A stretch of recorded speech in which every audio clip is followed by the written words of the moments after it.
क्या कोई 90 करोड़ का लोन देकर 2000 करोड़ की प्रॉपर्टी का मालिक बन सकता है? और क्या ऐसा सौदा किसी नॉन प्रॉफिट कंपनी के नाम पर करके पूरे मामले को कानूनी भी बताया जा सकता है? यह कहानी है एक अखबार की जो अब एक मनी लॉन्ड्रिंग केस में बदल चुकी है और इसमें नाम है देश की सबसे बड़ी राजनीतिक फैमिली का, गांधी परिवार का। तो क्या वाकई ये एक घोटाला है या सिर्फ एक पॉलिटिकल साजिश? चलिए पूरा मामला आज बेहद आसान भाषा में समझते हैं। मैं हूं आपके साथ सिद्धार्थ प्रकाश। सबसे पहले बात करते हैं उस कंपनी की जिसका नाम बार बार इस केस में आता है, नेशनल हेराल्ड। 1938 में पंडित जवाहरलाल नेहरू ने कुछ स्वतंत्रता सेनानियों के साथ मिलकर यह अखबार शुरू किया था और इसे चलाने के लिए बनाई गई थी एक कंपनी, एसोसिएटेड जर्नल्स लिमिटेड यानी AJL। समय बीता, अखबार बंद हो गया, लेकिन इस कंपनी के पास देश भर में कई जगह कीमती संपत्तियां थीं। दिल्ली के बहादुर शाह जफर मार्ग पर स्थित हेराल्ड हाउस तो अकेले ही करीब 2000 करोड़ की बिल्डिंग मानी जाती है। अब आते हैं 2011 पर। कांग्रेस पार्टी ने ऐलान किया कि वो AJL की 90 करोड़ की देनदारियों को चुकाएगी, यानी पार्टी ने AJL को 90 करोड़ का लोन दे दिया। लेकिन ट्विस्ट यहां आता है, इसके कुछ समय बाद सिर्फ 5 लाख रुपए की लागत से एक नई कंपनी बनाई गई, यंग इंडियन लिमिटेड YIL। और इस कंपनी में राहुल गांधी और सोनिया गांधी की हिस्सेदारी थी 38%। बाकी बचे 24% शेयर थे मोतीलाल वोरा, ऑस्कर फर्नांडिस, सुमन दुबे और सैम पित्रोदा के नाम।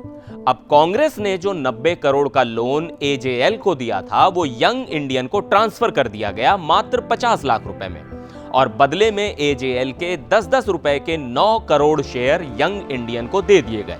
मतलब यंग इंडियन लिमिटेड बन गई एसोसिएटेड जर्नल लिमिटेड की मालिक। और फिर कांग्रेस ने वो 90 करोड़ का लोन भी माफ कर दिया। बीजेपी नेता सुब्रमण्यम स्वामी ने 2012 में कोर्ट में याचिका दायर की। उनका आरोप था कि यह सब कुछ एक साजिश के तहत किया गया, AJL की अरबों की संपत्ति हड़पने के लिए। उनका कहना है कि सिर्फ 50 लाख रुपए की कीमत देकर गांधी परिवार ने एक ऐसी कंपनी पर कब्जा कर लिया जिसके पास पूरे देश में करोड़ों की जमीन जायदाद है। यही नहीं, उन्होंने यह भी दावा किया कि यंग इंडियन को नॉट फॉर प्रॉफिट कंपनी बताकर इस सौदे को कानूनी रूप देने की कोशिश की गई।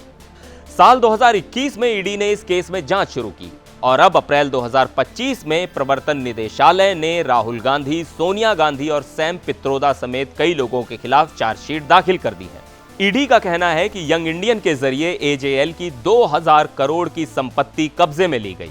इस डील में 988 करोड़ रुपए की मनी लॉन्ड्रिंग हुई। दिल्ली, मुंबई, लखनऊ समेत देश भर में AJL के पास 661 करोड़ से ज्यादा की प्रॉपर्टी है। ये सारी प्रॉपर्टी अपराध की कमाई से जोड़ी गई है। अब इस मामले में कांग्रेस का क्या कहना है यह भी जान लीजिए। AJL को 90 करोड़ की रकम चेक से और करीब 100 किश्तों में दी गई थी।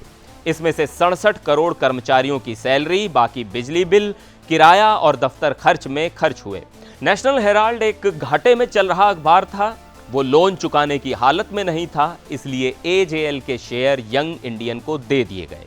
और यंग इंडियन एक नॉट फॉर प्रॉफिट कंपनी है जो ना मुनाफा कमाती है, ना शेयर बेच सकती है और ना ही उसके डायरेक्टर्स को कोई सैलरी मिलती है। चार्जशीट पर अगली सुनवाई 25 अप्रैल 2025 को दिल्ली की राउज एवेन्यू कोर्ट में होगी। अब देखना यह होगा कि कोर्ट इस मामले में क्या फैसला सुनाती है। तो क्या यह नेशनल हेराल्ड केस वाकई एक फाइनेंशियल फ्रॉड है या ये फिर से एक राजनीतिक बिसात पर चला गया एक चालाकी भरा मूव है? आपको क्या लगता है? कमेंट में जरूर बताइएगा। वीडियो अगर पसंद आया हो तो लाइक कीजिए और चैनल को सब्सक्राइब करना मत भूलिएगा। फिर मिलेंगे अगले वीडियो में, तब तक के लिए नमस्कार।